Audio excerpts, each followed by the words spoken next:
everybody. Welcome back to the SMarketing CONNECT podcast. I am your host, Tom Libby. I'm the one of the co-founders of SMarketing CONNECT and the current CEO. And today on the podcast, we're doing a kind of where are they now? Because we haven't heard from some of our members in a little while. Ceri has been with us. Oh God, Ceri, I don't even know how long at this point, but you've been part of SMarketing CONNECT probably 6, 7 years, Yeah, and we haven't talked to you in a six while. or So seven years. yeah. So I wanted to kind of bring you back on the podcast and ask you about what's changed in your business and all that stuff. Before we ask you a real question, if you don't mind, if you could just, give an intro and tell everybody what kind of business you're in and what you do in the sales and marketing world. We'll do that first, and then I'll ask the question. Sure. Ceri Ruenheck, and I'm the owner of It's Your Call, which is a business-to-business telemarketing service. We make outbound phone calls for companies, just pretty much like the pre-sales calling. We'll do cold calling, we'll do lead qualification, we do customer outreach, surveys, event promotions, just when a company needs a large amount of calling and they don't have the time or resources to do it themselves, that's when they use us. And for the listeners, how long has It's Your Call been operational? How long has it been in business? It will be 31 years this December. Interesting. So I guess that leads directly. I mean, I'm gonna love the question now because has anything changed from the time you started until now, and how has that has it impacted the way in which you do business, or has it impacted the business that you do? I'm not sure exactly how to word that question, but I think you know Yeah, what I'm getting at. Like, what's changed over the last, 30 years. well, especially the last few, but yes, 30 years. I'll tell you that one thing, when I had callers, they had to be local because I would drive the leads over to their houses so that they could do the calling.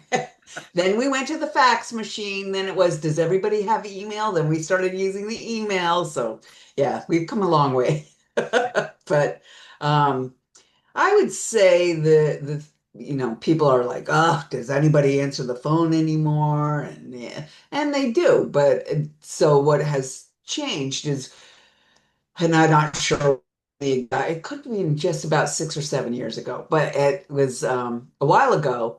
When we were figuring out how long it was going to take to do a campaign, we would figure that you would have a connection rate of about 30%. Oh And wow. that has dropped down to 15%, but you're still talking to a lot more people and able to qualify a lot more people than you would in a lot of other uh, marketing methods. So that's pretty bit much been the biggest change. Yeah. What about the so I had a I was I had something pop up on a meeting recently that I really wished you were on because I wanted to get your insights onto this because I think you are going to have better insights than anybody. And by the way, this question's coming at Ceri very fresh because we didn't talk about it pre-recording. So this is but supposedly Apple is coming out with a new update to their systems where the inbound calling is going to show on your screen now. Like for example, Apple is going to answer the call for you and say, please state your name and why you're calling. And then you'll say, this is Ceri with It's Your Call. I'm calling for whatever. And then it shows up on their screen. I wanted to get your insights as to whether you think that's going to be helpful or hurtful on the connect rate, on whether people actually answer the phone. Google's been doing that.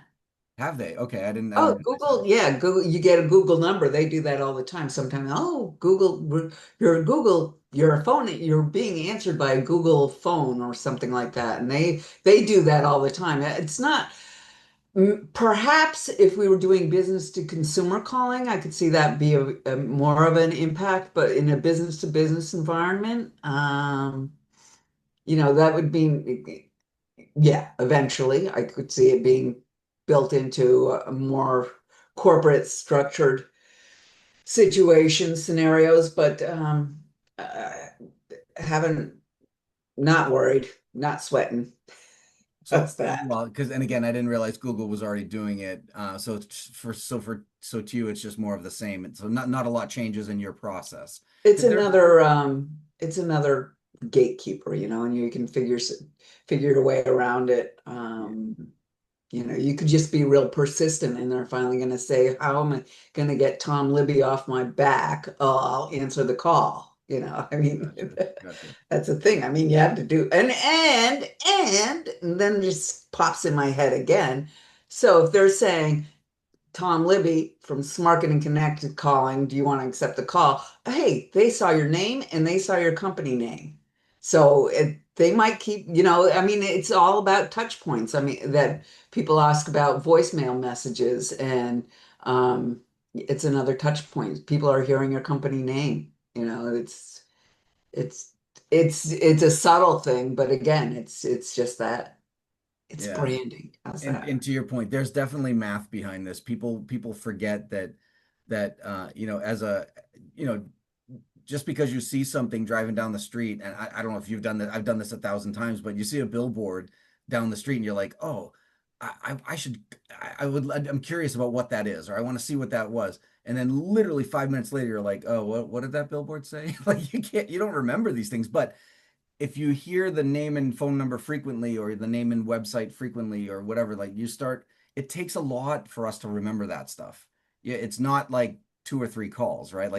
For people to actually start remembering who you are, it takes 10, 15. I don't know what the number is. I don't know. Do you have like you probably know before I would, like, do you have that, like, how often does somebody have to hear that before they actually, it registers with them? It depends on who you ask. I mean, those a lot of like email marketing things will say 30. Oh God, Jesus. But yeah, I've heard about anywhere from 8 to 15. Yeah. But I mean it's just really it depends on who you ask. Um, So uh, okay, so let's go back to one last question, and then we'll wrap up, because I know these episodes are supposed to be short, like, 10 minutes or less. But oops. yeah.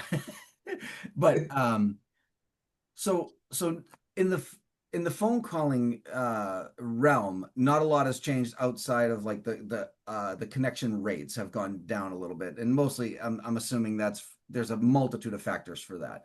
Is there anything that you can do to increase those rates at all? Like, have you seen anything, any exercise, or any maybe, I guess, tactic is the word I was thinking of, but is there are there any tricks of the trade, so to speak, that we can deploy to try to increase our own connection rates? No.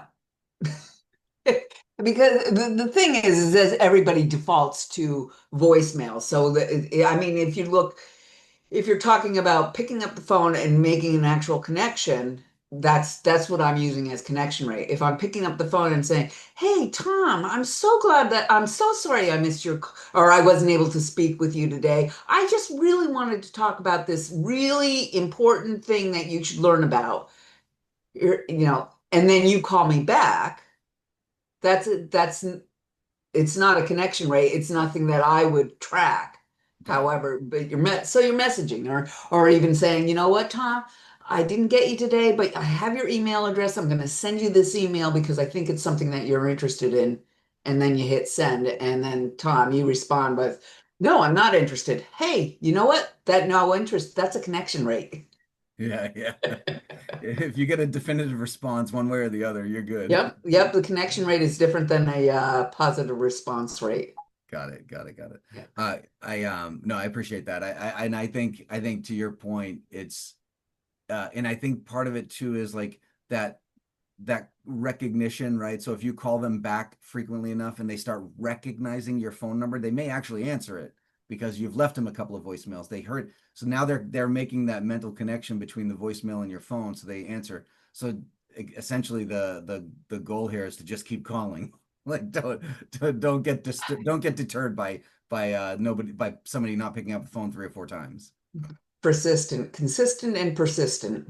Those are the things you just gotta, if you've made a commitment to make phone calls, then you make phone calls, and you shouldn't worry about the fact that you left 75 voicemail messages. Maybe it's the 76th one. Absolutely, absolutely. Well, Carrie, thank you so much for being back on this podcast. Thank you, I'm Tom. gonna have you back one more time. We have another conversation we're gonna do at some point, but I did want to thank you very, very much. I appreciate you, and I appreciate everything you do, and keep the phone calling alive, because I think that people forget how valuable it actually can be to actually talk to somebody on the phone. Yeah. Thank you, Tom. And oh, for everybody else out there, keep selling.